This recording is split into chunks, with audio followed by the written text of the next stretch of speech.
about 17 odd thousand was my take-home salary. The CTC was 4 lakhs. And when I closed at 80 money, so I'm giving you the entire range so that anyone watching this video can understand this. 80 money was lakhs was the CTC, and even now, Divya, I make less than what I used to make as salary. Some of my other finance content creators would often kind of joke at me saying that Shankar sir, आप क्यों मेहनत नहीं करते हो, stuff like that. So I'm like, यार जितना करना है मैं कर लेता हूँ, उसमें कोई इतना problem नहीं है. This room where I'm sitting right now, it's a spare room, and it's 10 feet by 10 feet. And my mother will not allow me to make it into a permanent studio. So what Qatar and I would do is... Hi, Shankar. Thank you so much for agreeing to do this. I'm really excited to have you here. You've been one of the YouTubers I've followed for a really long time. So please tell us a little bit about your background so that our viewers can know what you've been doing. Sure, Dr. Divya.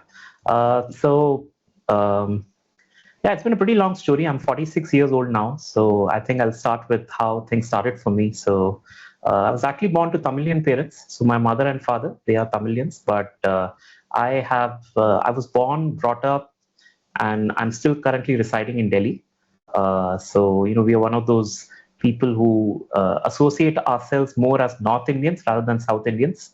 And there's a lot of advantage of that because now you get the advantage of English, Hindi, and Tamil. So you've covered and traversed a large part of India by doing that. I've never lived in Chennai, in Tamil Nadu. I've only gone down till Bangalore. That was from my career. But my entire education was in Delhi. I did commerce. So I joined BCom honors is what I did. And then I did an MBA. And then I've been working for about 23, 24 years now ever since then.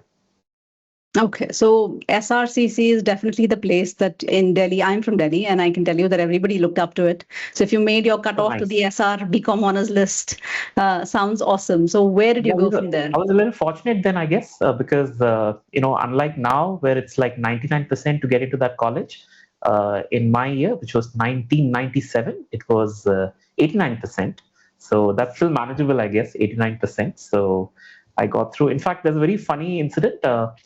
So my mama, he's also from SRCC. He's, I think, 1974, 1975 or something. So his cutoff was 64% to get into SRCC. And my father's mama, he got through pre-independence. So 1946 or something like that. And at that time, there was no cutoff or anything. And he got through at 48%. So in my family, it's 48%, then 64%, then 89%. And I feel sorry for the current class of people, who get 99% to get there. Yeah, you can look at the grade inflation, right? It's quite unbelievable how it has shot up. Correct. Okay. So what happened after SRCC? What were your glorious jobs after that? Yeah, so then I went to MDI Gurgaon. So I furthered my education for 2 more years. So I did an MBA in finance and marketing at MDI Gurgaon. That actually really kickstarted my investing journey, actually. So I was taught there by a professor who's regarded as one of the best when it comes to value investing, Professor Bakshi, Sanjay Bakshi. And we also had, something that we are very proud of.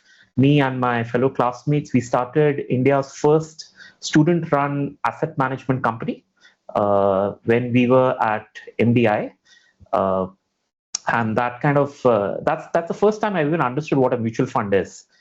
So the knowledge of finance and mutual funds and stock markets wasn't very strong way back in the year 2000. So that's when we understood that money can be pulled together, it can be managed very professionally, money will grow over time. So that's how it started. Then my immediate job out of college, post-graduation, was NIT Limited. This is into education. And 2002 was an extremely bad time to be, firstly, there was a massive recession, so jobs weren't there. And then to join a company, which kind of promises people that, hey, you learn IT software from us and you'll go to the US And the exact opposite was happening then. The dot-com bubble had bursted and everyone was coming back to India. So this was probably, I started at the lowest base one can imagine, which is, in a company where the situation was extremely tough, and 1.5 years of NIT, and then it's been a complete BFSI journey from me. So immediately after NIT, I joined ICICI Bank. Then this was in Gujarat. So I lived in Ahmedabad, Baroda, Surat. Then I moved to GE, Consumer Finance, which was into all kinds of loans, home loans and loan against property, consumer durable loans, personal loan, etc. So I was there for about 3 years. Then I went into insurance. So I joined a company in Bangkok, ACE INA, and that was about 1.5 years there. Then the insurance continued with Bangalore, Bharti AXA General Insurance. I was there for 4 years, then 1 year in HDFC Life. And the last job which I clocked was ET Money. This was in 2015. I joined ET Money. I was there for 7 years. And I played the role of insurance business head and then a mutual fund business head. And finally, I closed out as a YouTuber for the ET Money YouTube channel. So yeah, it's been all kinds of things, and I've been very fortunate to try out different things. And I was kind of always there where the world was kind of moving, So at Bharti AXA, I became the digital head for the company. So the world was moving towards digital at that time. Then 2020, I became a YouTuber. So the world was moving into content. So those good fortune kind of came across to me. Okay, so before coming to your YouTube journey, let's talk about all these jobs that you've had. What is it like to work for a bank or an insurance company or ET Money? Is it extremely stressful? They say there are 12, 14, 16-hour days. Did you have all of that in your journey? It can be. It can be. So, for example, banking is stressful. It used to be stressful. Banks were very new then, private banks. So I joined ICICI Bank in 2003, and that was the time. People might not even remember this, but that was the time when most of the banks of ICICI Bank were open from 8 in the morning till 8 in the evening.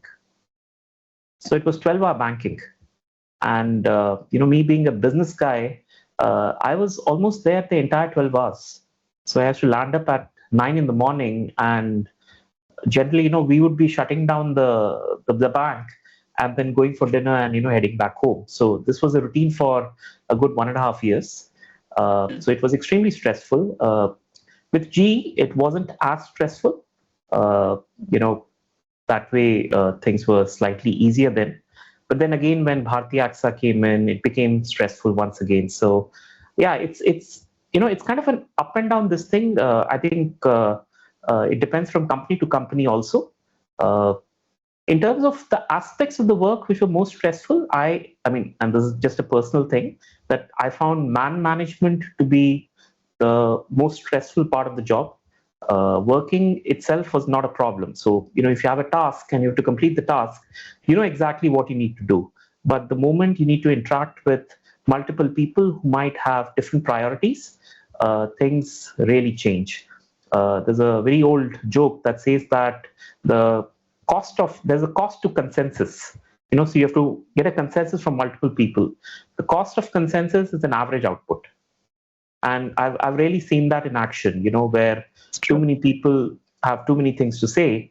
And by the time you're kind of navigating that challenge of keeping everyone, you can never keep everyone happy. It's absolutely impossible, right? But to keep them at an acceptable limit, the output almost always was an average result that used to come in. So these were some frustrations as a part of the job. Otherwise, I don't see, I always encourage people to start off with a job, because it gives you that thing that you won't get as a self-employed person or as a businessman, which is how to navigate through people, Yes. who have multiple, kind of thoughts in them. And you get to learn that. Number two, you get to learn from other people. So I was one of those guys, I used to sit in a meeting and I used to see my boss or just some other person say something which used to, pique my interest. And I was like, So what I used to do is, as a follow-up, I would go back to that person when he's on a break or something, and I will ask him, "Sir, आपने ऐसा बोला था उस meeting में, क्यों?" And the kind of insight you get from them, I mean, you really understand what was there in his mind, because most of the time, what he's saying and what's there in his, and the calculation that's there in his brain is completely different. And that's when he really opens up, or she opens up and says that, this is what might be the implication had this happened.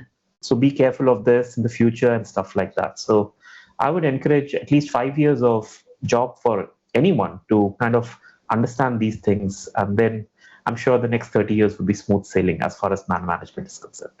Yeah, so I actually agree with you. And I think the stakeholder management, I see it at the hospital all the time. Yes. You also mentioned about this consensus and average output, and sometimes it can really be true. But see, in our social media, I think a lot of times a 9 to 5 is bad-mouthed for no rhyme or reason, or a regular salaried person. But I think you've taken a very strict opposite take on it. And I think it's lovely. But do you want to expand on that as to why you really think that this experience, not just stakeholder management, would take you further in life? Yeah, because ultimately you can't escape people, right? So just to give you a more recent example, now as a YouTuber, you get all kinds of comments, correct, from any kind of person. Now, what I've realized is that most of the people who kind of put in some kind of an accurate comment, what they're really trying to do is to up their social status. And how. And the way you up your social status, unfortunately, is by downgrading someone else. So for a lot of these people, the world is a 1-0 kind of a situation. That is, if I need to go up, I need to bring something down, which is very sad. Sure. And a lot of people who participate in social media, they kind of adopt this policy that I won't add any value to the world, but I'm going to bring down someone so that people think of me as the better guy. And I see it in all cases, even in journalism for that matter, right? So just to, kind of up his point, he needs to get someone down. And that's why, you make these things from time to time. So, influencer is a bad person, so that's the kind of image which has been created, because the person saying it wants to actually show that, he wants kind of a credibility, a kind of a social status that, hey, I'm the better person and these guys are the villains of the world. So had I not had that experience in an actual office environment where, I've seen the politics in action and what happens inside board meetings, etc., I would not have been able to navigate this social media path properly. And now the principle I use is, anyone who wants to badmouth, you can go outside of my channel and do it, because I'm going to kind of block that person. So the principle I use in my head is, hey, everyone's invited into my channel. Sure. You come in, you look around, but if you want to kind of badmouth anything, or you want to find flaws in my work, without you yourself being in those shoes, wherein you are recording stuff yourself, and you just as a viewer, you're kind of putting in this thing, I'm not prepared for it, you can step out of the channel. I'll push you out of the channel, you can't step in back, and that's it, bye. Sure, block the negative energy. Okay. Absolutely. Okay, so let's go back to all your bank jobs and all the financial sector jobs. What were you mentioned the stress? You mentioned that banking had crazy hours, even though we have sayings that say, oh, banking hours are easy. I think that's no more the case. No, but absolutely. What about the salary structure and things? Like if someone's trying to go into investment banking or trying to go into any of these marketing or financial sector jobs, what is your advice on salary ranges for these youngsters? So when I started, it was about 17,000 was my take-home salary. The CTC was 4 lakhs. And when I closed at 80 money, so I'm giving you the entire range so that anyone watching this video can understand this.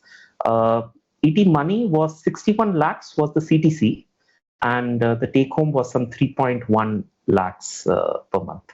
So if I just map 4 lakhs to 61 lakhs, this is from 2002 until 2022, so exactly 20 years, the CAGR comes to about 14 odd percent. So in my head, the calculation for me in terms of annual increment is 14%. Now, this is where, a lot of people get really pissed at me. Oh, 14%, how is it possible? I got it. So, I think it changes from person to person. So that's obviously the case. But 14% is a good increment to have over time. And always kind of connected with investing also, that if you can get a 14% jump in your annual salary and you can get a 14% return from whatever you can save on an investing front, generally good things will happen to you, so that's how it is. But yeah, I think from an expectation perspective, 12 odd percent is generally what one should expect over a lifetime. Don't think that you're going to crack 20% or you only crack 5%. It's never the case. So you give it enough time, your skills improve. Initially, it's going to be less. Why is it going to be less? Is because your skills are less, number one. Number two, the pyramid is, the base of the pyramid is very wide, right? So there are like tons of freshers which are there today, So if 100 people come to me and say, I have no experience, then for me, all the 100 are the same. There's no difference between one and the other. But as you go above, I think things kind of sharpen a bit. Of course, the best period where you'll see the maximum amount of salary increment is probably going to be in your 30s. So it's always better to be prepared when you strike 30. So the 20s are basically where you try and build your skills. 30 is where you kind of accumulate as much as possible. 40s is where you're a bit you get a little scared also that, oh my God, will my job remain, or will I be replaced with a couple of younger guys who can probably do more than what I can do. So 40s is like, so 40 is more about kind of living through the times, and hopefully most of the people might retire or reduce their workload by the time they hit their 50s. So that's how career progression is. It's not what it used to be. For example, my father, he's been working in the same company for since 1985. So how long is that? More than 40 years. And he's been retired for 18 years. Sure. 19 years. And he's still in that company. My father is 79 now. And he's the guy who still goes to office every day. He travels to Noida from our place, comes back. And he can't live without work. So that's the conditioning he has had, right? So he has to be working on something, and he continues to do that. But I think careers have completely moved away from that kind of a principled approach to a kind of a more of a transitory one. So that's what I often see. But yes, I think overall, I think that the career is the way you kind of take it. You are more in control of your career than what people believe. And ever since I became a self-employed person, I've seen tons of examples of people, who are able to kind of move away from their salaried job and get into either self-employment or start a business. And I have examples of people who used to earn 50,000 rupees a month. Today they earn 50 lakhs a month. I've seen a guy, who works closely with me, and it took him 3 years to move from a salary of 50,000 rupees to a business income of 50 lakhs a month. Yeah, but sorry to be a killjoy, but I have to ask, are there others who quit their jobs and regret it, or are not able to make it in this world of being self-employed? I've not met many of them, who say that I've not been able to make it. I'm sure there are people who aren't able to make it. So here's the thing, Divya, that by the age of 40, at least, I always feel that at the age of 40, you should not be recognized by a job title. You should be recognized by the skill you have. So it's like, if you have a person, who comes and says that, hey, I manage a $100 million division in a big MNC, versus someone who says that I am the kind of person who can create a $100 million business for your company That's the difference between a title and a skill. So the title guy can manage a division while the skill guy can actually create that division. So over time, the skill guy's importance for the company will actually be more than the one who can just manage it. And I think by the age of 40, if you can reach that particular characteristic around you, then it opens up a world of opportunities, because now you don't need to be a salaried person.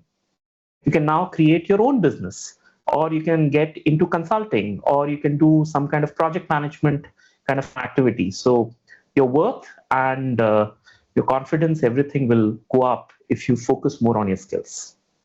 Okay, amazing. So I think you already alluded towards my next question. I was going to ask you, you've had plush jobs, amazing positions. So what prompted you to leave all that, come into this YouTube world?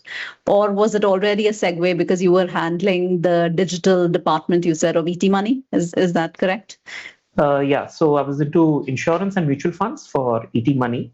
And I think this is more of an accidental movement for me, moving from a business role to a content-based role. And this happened in 2020, smack in the middle of COVID. And I remember that discussion which I was having with my CEO, Mukesh. And this was labeled as the appraisal discussion. Okay, and I was like, Mukesh, dude, we've already taken a 25% cut in our salary. And I don't know what you're going to appraise me on. There's no money in the company anyway. So let's talk about something else. And he's like, yeah, sure, man, what do you want to talk about? And I'm like, hey, listen, me and Manav was my counterpart, so he used to take care of lending while I take care of insurance and mutual funds. So I said, see, between the two of us, I think both of us are not being utilized properly because of this new situation that we find ourselves in. So let's do one thing. Let's give my insurance and mutual funds, we can give both of this to Manav. So Manav becomes like a chief business officer handling all business lines. He's anyway a better sales guy as compared to me. And let me try something else. And he was like, okay, what do you want to try? I said, let me take over YouTube. So we had a small channel then. It was barely 30,000 subscribers. And there was no strategy on YouTube, nothing whatsoever. So I said, okay, let me pick that up. I think the motivation came from watching some of the OGs of finance. So people like Rachna and Pranjal and other people who are posting content then. And I said, hey, I can do a better job of this. And the channel was already there, right? The ET Money channel was there. So I said, okay, let me give a shot at it. So the first video was extremely bad. The second one was much better. And I think by the 10th video I posted, I think I'd become a force to reckon with. So accidentally I got into this, but by the 10th video, I kind of understood that, yes, I can do this. And I've continued ever since then. So for this YouTube ET Money journey, your salary, everything remained the same and you were doing YouTube all throughout? Yes, okay. Correct. And how long did you continue that? I did for a couple of years. Okay. So I quit ET Money in August of 2022. So I started in September of 2020 and I continued till August of 22. So exactly 2 years. And when did you launch your own channel? This was in November of 2022. Okay. So no conflict of interest, nothing. Everything is done with ET Money and you've started on your own. Okay. In fact, what I also did is, the ET Money channel was more on mutual funds because ET Money is into mutual funds. And when I started my own channel, I did not get into mutual funds. So I was talking more about investing strategies. I was talking about index funds and, how to look at multiple things, etc. Which is remarkable now that I think of it, because I did this for 3 years without talking about a single stock or a single mutual fund. And, to have a 300,000 subscriber YouTube channel where you're neither talking about mutual funds, neither talking about stocks is, I have not come across too many such channels myself. So it's remarkable. Now I do stocks because now I have my SEBI license. So now I'm a registered research analyst, so I can talk about stocks. I can't give any recommendations, obviously, but I can talk about fundamental analysis and how things are going, and if there's any special situation that's around, so I can do that. Okay, amazing. No, I think that's amazing. So what happened with your channel? When you launched it, did it take off right away? Was there a lag? Oh yes, it did. It took off immediately thanks to some good people around me. So the first video I posted was on the 5th of November, 2022. This was on large caps and small caps. So there was a combination which I had created. And the same evening, I get a call from Sharan Hegde. This is Finance with Sharan. And Sharan talks extremely fast. Okay, so he's like, "Hey Shankar, you didn't tell me, you opened this channel," and this thing is shouting at the top of his voice. And I'm like, "Yeah, Sharan, ye sab kaun batata hai yaar? No, this is wrong." And the same evening, he posts my channel with a screenshot and a link to his Instagram account, and within an hour, I see my channel subscribers has jumped up from 100 when it started to about 800. So in that same evening, on the first day itself, I had like 800 subscribers. Then I think 5-6 days later, I posted my second video, and this was on coffee can investing. And Rishabh Jain, who is from Labor Law Advisor, so Rishabh and Mandeep, these are the guys who do it. So Rishabh calls up, and I get a smacking from him also, saying, "Why didn't you tell me you started your channel and all that stuff?" And then he posts on his Instagram account, on his story, saying that Shankar sir has opened a channel. Subscribe karna zaruri hai. That's all he wrote. And I noticed, Divya, you won't believe this. I noticed within half an hour, I had 3,000 subscribers. Amazing. 3,000 additional subscribers, right? So just to put it in numbers, by day 10, I was at 10,000 subscribers. I was monetized by day 15. And from the very first month itself, November of 2022, I was earning some money from YouTube, thanks to AdSense, right? So the start was very good. And I had touched 20,000 subscribers by December. After that, things kind of normalized a bit. And I touched 100,000 subscribers on exactly the 364th day of me starting my channel. So it took a year for me to touch 100,000 subscribers. Amazing. That's an amazing journey. Did you know all these people from your previous ET Money or any other days? Yes. Okay. So Sharan, I knew him. So of course I know Sharan because I used to see his Instagram reels and all that stuff, those nice 1-minute dramatizations that he used to do. So I used to watch that, really love his work. And, ET Money was doing a marketing campaign with him. So as a part of that, they were having a call with Sharan, and when Sharan suddenly asked, "Hey, is Shankar around?" And, I was doing my work. And then someone calls me and say, "Hey, Sharan wants to talk to you." So then I caught up with Sharan then. And then Sharan would keep on calling up, So in case he has some small doubt, because I was the insurance specialist and the mutual fund specialist, right? So if he had any doubt, he would call up. He'd say, "Shankar, what's the right thing for this?" And I would say, "Oh, this is how you should do it." So stuff like that.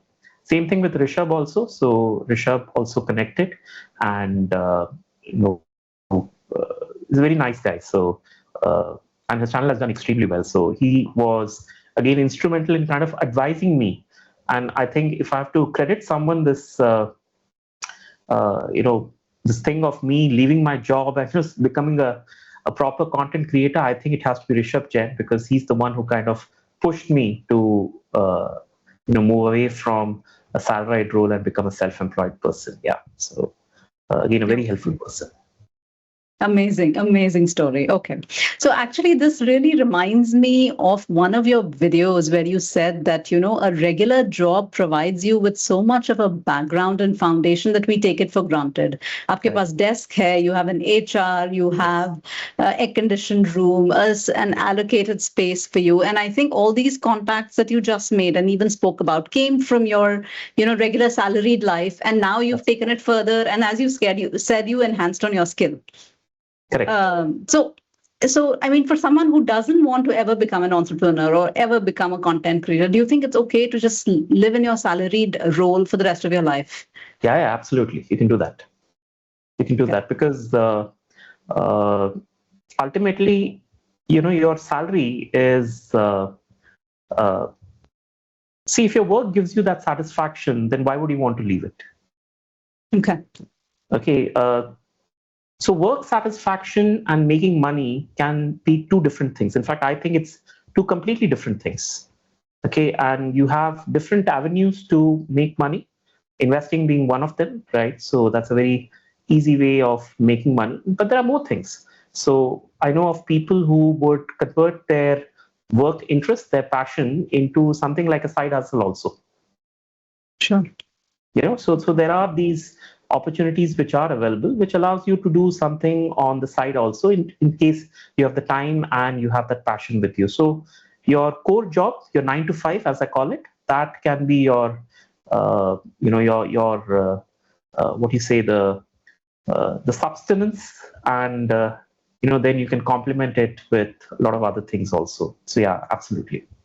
Okay, so again, coming back to your, last salary role and then YouTube. Looks like YouTube has taken off for you really, really quickly, content creation. But is it a big jolt to go from a salary class person who gets something on the last day of month, every single month, versus this entrepreneurship journey, which is sporadic? You don't know when, what is going to take off and what your income is going to be, especially the first couple of years, I would think. Correct. What is that like? How did you handle it? Yeah, it is tough. It's not something I would recommend to anyone, saying that you leave a nice plush job and become a content creator. It's extremely risky. And in the first year, which is essentially 2023, the calendar year, I did not make a single rupee. In fact, I would have made a loss of about 5 lakh rupees, which means if you see from a pure numbers perspective, I moved from, let's say, 40, 45 lakhs of income to minus 5 lakhs. So this was actually my journey, right, from a financial standpoint. However, I kind of persisted with it because I knew that the money would come in. In fact, I was the one keeping brands away. So a lot of brands were coming in saying, sponsor my content, this thing. I said, no, I want to reach that 100,000 subscriber mark first, and then we can talk. So 2024 is really when I started doing some brand integrations. So that's what really pays you the money. So just to give you a quick reference there, the ads that come on YouTube, so when you watch one of my videos and you watch an ad within that, YouTube effectively pays me 12 paisa for you watching that ad. So a combination of that, even on an average, is about 60,000 rupees a month for me, which is definitely not enough for my expenses, which means you have to get into other stuff. And one of those other stuff was doing brand integrations, where brands used to pay me money. It started with 80,000 rupees is what I used to get when I had about 100,000 subscribers. And it went up to, someone went up as high as 1.5 lakhs also, but on average, it was about 1.2 lakhs is what I used to make. So it was in 2024 when things really improved. I think my income went up to about 50, 55 lakhs. This is all pre-tax. So it went up there. Then if I knock off the expenses, which is the cost of videographer, which is the cost of infrastructure, which is the cost of editor, etc., my overall profit would have been 40 lakhs for the year 2024. So why I'm kind of putting this point across is because it's still lower than what I used to make in my salary. Yes. And even now, Divya, I make less than what I used to make as salary. So that's still the case. I think on a take-home basis, it's pretty much similar because there's not too much of expenses or anything for me. It's a very nice home setup that I have here, so it doesn't cost me much. But yes, I think where I win is obviously the flexibility that I have. That if I don't want to work, I just don't work. It's as simple as that. So that thing has been taken care of. But the thing is, I make similar amount of money. I have an upside which I'm not yet exploiting, and that's how my entire financial thing is kind of framed at the moment. Okay. So you mentioned flexibility, right? Isn't it more number of hours now? Because when you're running your own setup, it's like there is no switch off button. This There's is no switch off something. button. Yes. Yeah. So isn't it like more number of hours in the sense that you're still working 8, 10, 12 hours, posting 3 to 4 videos every week? Is it still better than what you were doing earlier? No, so I don't post 3 to 4 videos a week. In fact, I think Okay. I'm one of the most laziest creators on the planet. So I post barely a video a week. Okay. Some of my other finance content creators would often, kind of joke at me saying that, Shankar sir, aap क्यों मेहनत नहीं करते हो, stuff like that. So I'm like, यार जितना करना है मैं कर लेता हूँ, उसमें कोई इतना problem नहीं है. So I don't do too much. So that's one. So if someone does more than me, I'm sure they earn more, definitely. So that's firstly the case.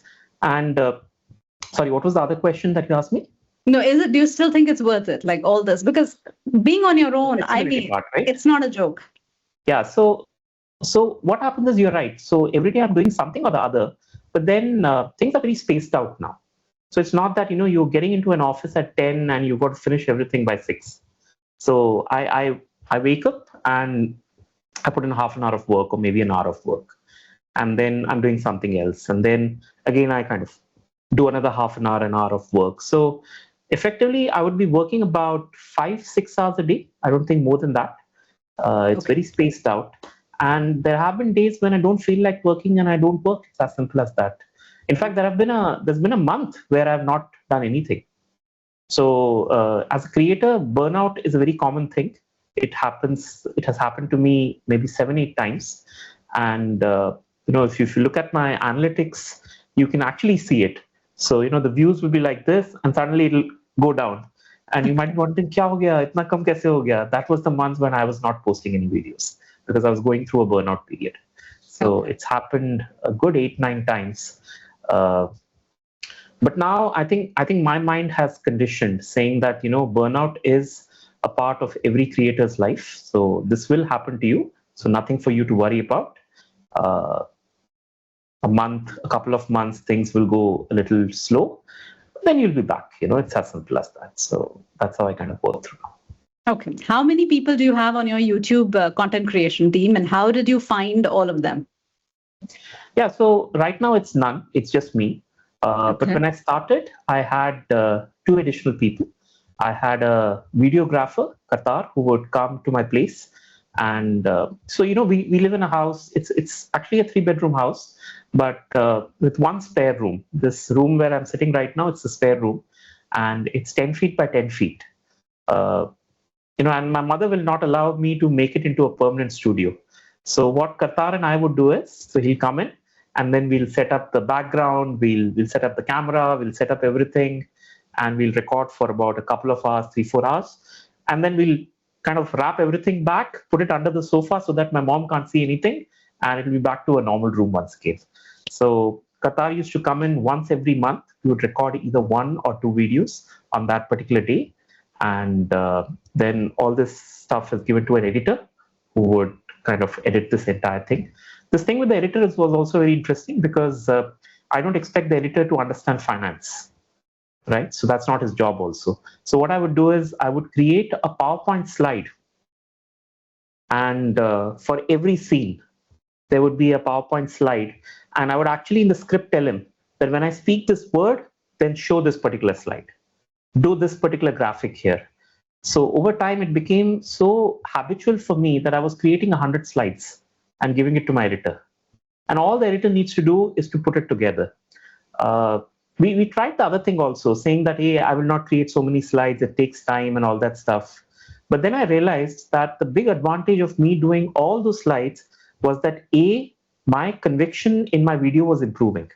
Because, it happens every time, Divya, that when I create the video, I always think, "Ye bakwas kaun dekhega yaar? It's a horrible video." So that's how I used to. That was the default mode for me. Once I'm done with the video recording, but when I'm giving that complementing information on the slides, that's when the story really weaves together. So I always treat YouTube as an audio-visual medium. I don't kind of believe that it should be only audio. So what we are doing right now is purely audio, right? But when I do my YouTube, I treat it completely like an audiovisual medium, which means that you really can't listen to my videos. You will have to watch it. There's going to Yeah. be tables inside it. There's going to be a lot of stuff inside it, and uh, so why I kind of say this is it's a part of the YouTube strategy when one starts it also. So when I started my YouTube, I was very clear on the kind of content I want to create. I was absolutely sure that this channel is not for beginners. So if Okay. someone comes and tells me what is a SIP, I'm not going to answer that. Okay. Go to Google, go to ChatGPT and figure this out, because it's that simple to figure it out, right? But then when it comes to investing strategies, how to put it on a screener, how to kind of extract the right this thing, how to know whether this company is a value trap or whether it's a value pick, stuff like that. That's for beginner plus people. And that's the conditioning which I had, and the vision I had for my channel, that when a person is finally ready to upgrade his knowledge from basic SIP, from basic mutual funds, that's when he needs a channel like mine, and he can come here and really immerse himself or herself with a lot of productive knowledge that's there. The other reason for doing this was that there's a lot of competition for this what's an SIP, what's a mutual fund kind of content. Yeah. But in this kind of thing, there's just a handful of channels which are there, which provide this kind of knowledge. Okay, amazing. All right. So in your videos, as you said, it is really like a level up. So let's think that the basics for a person who wants to invest or grow are done. Like, he has his emergency fund, he has his medical insurance, term life insurance, all those basic things are taken care of. Right. What are the next few steps that you would recommend to anybody in their 20s and 30s to take so that life is somewhat set, and then they can follow what they want, whether they want to be salaried or on an entrepreneur or whatever they want? What would be the next steps that you would recommend? Yeah, I think the most obvious step is to start counting things backwards. I always tell to people, because one of the questions I receive often is, and because you mentioned late 30s, by late 30s is when you kind of ready with, and you've got that awareness also that, hey, I need to have a term plan, I need to have that health insurance plan, now I'm married, my parents are getting old, so all those life's complications you're more aware of these things, right, in your late 30s generally. So whenever a person starts, and this is when people start having that question, oh, how much money do I need for retiring? Because there are two classes of people there. Some people who are like, hey, I want to retire by the age of 45, like there's this growing class of people now, who say that nowadays. So 45 is the upper limit for me. So one is that. The second person is like someone who's very overwhelmed, saying, oh my God, now I have a spouse, I have children's education is increasing, then my own retirement is going to come in. So how much do I really need to have? This is the kind of worried kind of person who is also there, who has this thought.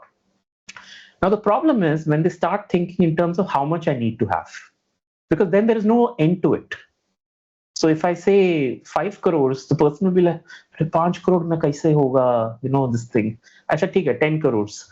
And he'll come up with some other thing. Oh, but my children's education, I have to keep 2 crores aside. There's no number, that kind of stuff, which is where, it's like, the Buddha saying that, when you are in trouble, go back to the beginning. So it's a bit like that let's go back to the beginning, saying that, okay, how much do you want to spend in a month? That's an easier question to answer, right? So you might say, oh, okay, all put together, let's say 2 lakhs a month, 3 lakhs a month. You can go up to 5 lakhs a month also, right? Which is fine. And then, the obvious things. There's going to be inflation on top of it. You already have a corpus of money with you right now, or you'll have it in the future. So there's going to be returns that's going to come on it. So my point is that now the way at least I look at my wealth, now that I'm 46, is that if someone says, how much do you want to accumulate or how much wealth do you have? My answer always is, I have enough wealth that if I stop working today, I can spend 3.5 lakhs every month at an inflation of 7%. And that's what keeps me happy today. Okay. Because now I know my goal for the rest of my life. That come what may, I should not be spending more than 3.5 lakhs a month. And I can spend 3.5 lakhs a month. Okay. So this is obviously my advice to most people that, when you think in terms of uh, wealth accumulation, think more in terms of how much you are likely to spend and then do the backward calculation. You'll probably see that you have enough money, much more than what you think of. And then once you have that calculation clear, then it frees up your mind. So this is the thing which I kind of used also when, and that's why I'm not very aggressive with my work. Also, why I'm a lazy creator is because I think I have enough. I don't spend too much anyway. So I feel, why am I stressing myself and getting into unnecessary stuff? So Okay. this is the principle with which at least I work. Okay. No, brilliantly said. I think it's the perseverance in content creation rather than doing too much and burning out. So I think it's a very valid point. Okay. So you talked about all this wealth and the corpus that you might need. Think of it in terms of expenses. Right. So you have a corpus, whatever that corpus is there an allocation towards funds, real estate, or fixed deposits, or debt and equity that you follow very religiously, or is it sort of up for the taking? Yeah, so right now I have about 10 to 11 crores is what I have at the moment. One is kind of very illiquid form, which is real estate. So that's maybe about current prices. It's about must be around 25% of the wealth I have, and the rest of it is divided purely in three separate areas. Uh, it's basically equity and debt only, but then three different instruments. One being mutual funds, which is the bulk of it. I think it's about 6 odd crores is in mutual funds, but that's again a combination of equity and debt within mutual funds itself. Okay. Then that's about 1.5 crores is in pure equity shares, and the rest of it, whatever that number is, I think 1 crore or something, that is in my EPF and my PPF account. Okay. All right. So now, if you do the math, Yeah. you're looking at about 2.5 crores in real estate. Let's say real estate is a safe asset. Okay. Then you have about in debt, which is EPF and PPF. That's additional 1 crore. So 2.5 plus 1 is 3.5. That's again safe. And then debt instruments in terms of mutual funds would be another 1.5 crores approximately. So 2.5 plus 1.5 plus 1, so that's 5 CR. So 5 CR is in safe instruments. Okay. And the rest 6 is in adventurous instruments, which is equity basically, right? Okay. That's how I look at my allocation. Okay. Saying how much do I need to put in safe assets? And if I've reached that goal, that yes, 5 CR in safe assets is absolutely fine. Every other rupee I generate today goes towards my adventurous allocation. Because, think of it this way, Divya, that, so the age-old principle used to be that 100 minus age. Yes. So if, let's say by the age of 70, let's say you have 100 crores with you, for example. Would you want to put 70 crores in a debt instrument and 30 crores in an equity instrument? Probably the answer is no. Because by then your awareness of equity would be so high, you would know that equity is the only way I'm going to defeat inflation. Otherwise, my wealth will actually go down in real terms. That's how you and I are now aware of these things, correct? So there's no way you're going to now use that age-old thumb rule saying that I'm going to put 70% of my wealth in debt at the age of 70. You're not going to do that. So I kind of realized it about 2 years back, when I was making one of my videos, and I said, why am I doing this? Why would I reduce my equity exposure in the future at a moment in life, at a moment in time when my knowledge of equity will actually be one of the best, because I would have gone through multiple cycles, I would have examined more than 1,000 stocks, etc. I would know what to look for. Why would I be reducing my equity coverage? So that's where I came up with this simple principle that, hey, safe assets, adventure assets, safe assets, you should know what you're most comfortable with. In my case, it's 5 crores. Actually, I would have been very comfortable with 3 crores itself, but it's because of that real estate becomes 5. And today, every penny I earn goes 100% into equity. I've discussed this thing with a lot of people, including financial planners, and most of them agree to it. They can't say it upfront on in videos or elsewhere, but they kind of agree to it that yes, I call it the safety cushion approach. So my safety cushion is 5 crores, and everything above that is adventure money. Would you have said the same thing if you had a larger corpus, 2, 3, 4, 500 crores? Would you still have only 5 crores as your safety net and everything else towards equity? Maybe a little more than 5, but it would have been anyway a very lopsided kind of this thing. Okay. I would probably have said, if I had 100 crores, I would have probably said 10 crores safety mein, baki 90 khelenge. Okay. Because in that case, capital preservation would play its role, right? And you would, even an FD would give you whatever you need for the rest of your 7 lifetimes, not just this. Yeah, lifetime. but it's very, it doesn't cover your inflation part, right? Sure. That's what will, kind of disturb all your finances. That if you don't at least match your inflation, then money is going down every year. It is. Yeah, so that has to be taken care of. Okay. So speaking of that, money is going down every year, and that you're allocating so much to equity. Does this war, the US-Israel-Iran war, bother you? Or do you think it's just one of the phases? No, it definitely doesn't bother me. So again, I started investing in equities from 2003, 2004 onwards. So over these last 22 odd years, the US-Iran war is a nothing. It's not even a blip. Okay. It's not even a blip. Why I say so is because 3 or 4 times, I've seen my wealth go down by 15% in a single day.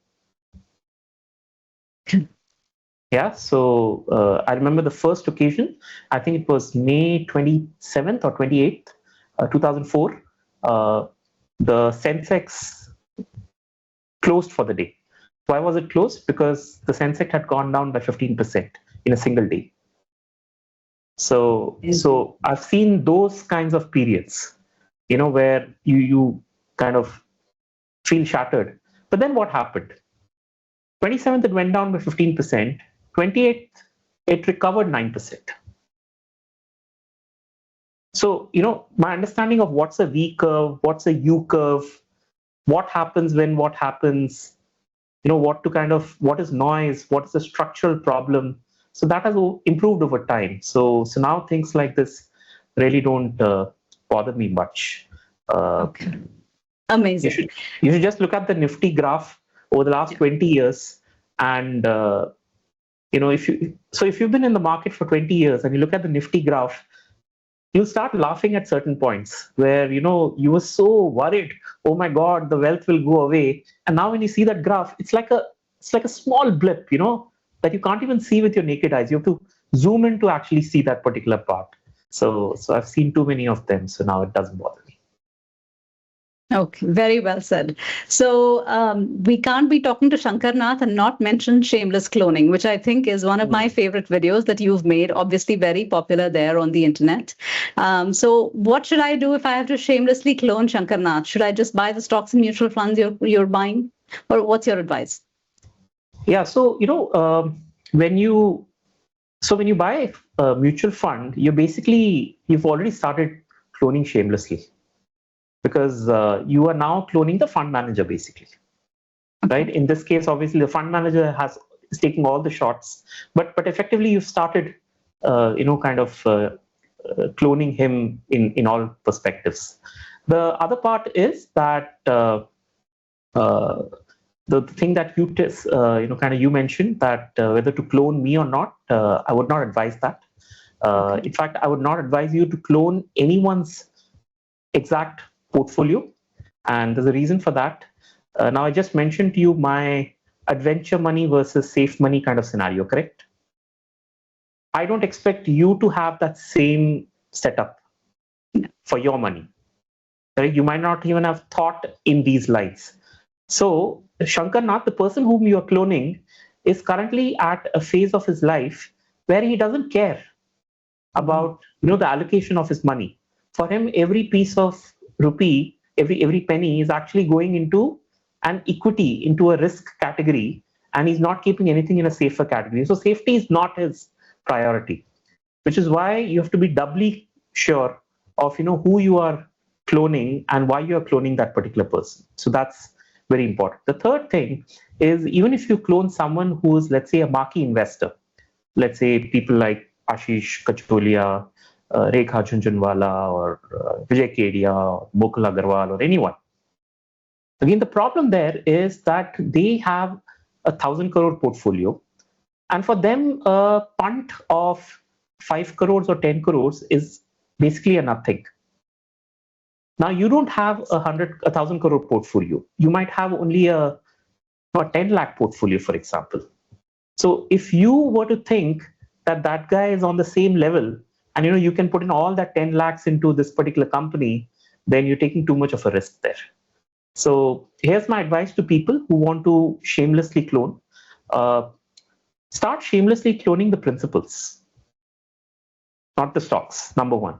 So the idea is, when even now I look at what Ashish Kacholia, for example, is purchasing, and I try and understand why is he purchasing. Why purchase at this particular time? Why this particular company? What is he exactly seeing in this company which we don't know? And when I did this analysis for this gentleman over multiple years, what I noticed is that he's no different from any of us. He makes actually quite a number of mistakes. Maybe out of every 10 stocks he buys, 6 of them end up being a mistake. His success rate is only 4 on 10. But the thing is, those 4 on 10 are, the returns that they deliver is so high that kind of compensates for the remaining 6. Sure. So it's a very different level of risk that these guys are taking. And your idea should be to learn from these people on what these guys are doing. And then you add your layer of risk, your layer of knowledge, your layer of experience, what your comfort level is, and then you pick the best stocks from there. Okay, brilliant. And you can do this exercise starting today. So for example, just go to Parag Parikh FlexiCap, right? It's the biggest scheme in the equity space today, right? And look at all the 30 stocks that Rajiv Thakkar and company has currently invested in. And then you kind of place it, saying that, hey, I like this stock, I don't like this stock. So you've done a modified and a more refined level of shameless cloning, where we've added your experience also on top of it. So that's what I would say should be the true way of doing shameless cloning. Like, for example, Rajiv Thakkar, he has bought in some companies, which are in the government space. Now, I don't like companies which are either a majority owned by the government, or where the government is the only client for that particular company. And now, I'm a little worried when the government can completely change the policy overnight of a particular company. So just to give you examples of all this. So for example, a completely government-owned companies, which even include, let's say, defense companies or, ONGC or those kinds of companies, where the government is the only client, can include companies, again, in the defense space. There are multiple companies of that sort. And companies where the government can change the policy is, for example, a company like IEX, the Indian Energy Exchange, where the company overnight just kind of changed the policy, and the stock price completely crashed from where it was. So I find them risky. Parag Parikh does not find them risky. The fund managers don't find them risky. But would I still want to take that punt? Answer is no. Okay. So, it's better to do a refined shameless cloning strategy as compared to just copy pasting from someone else's work. I think over time that will help a person more. That's what I think. Okay. Yeah. Brilliant suggestions there. Okay. So let's do a quick rapid fire kind of round, Shankar. I'm very bad with rapid fire. Let me tell you that. That's okay. Let it not be rapid, but let's try it out. Speak from your heart. Okay, what would be a couple of financial tips you'd want to give? Not just investment, but any financial lifestyle tips, anything that you think that has helped you personally in your life? Yeah, I think keeping your expectations balanced, I think that has definitely helped me.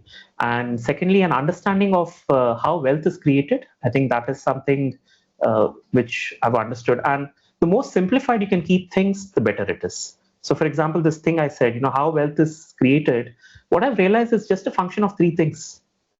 Number one is capital, the money that you put in. Number two is returns, whether you make a 6% return or whether you make a 15% return.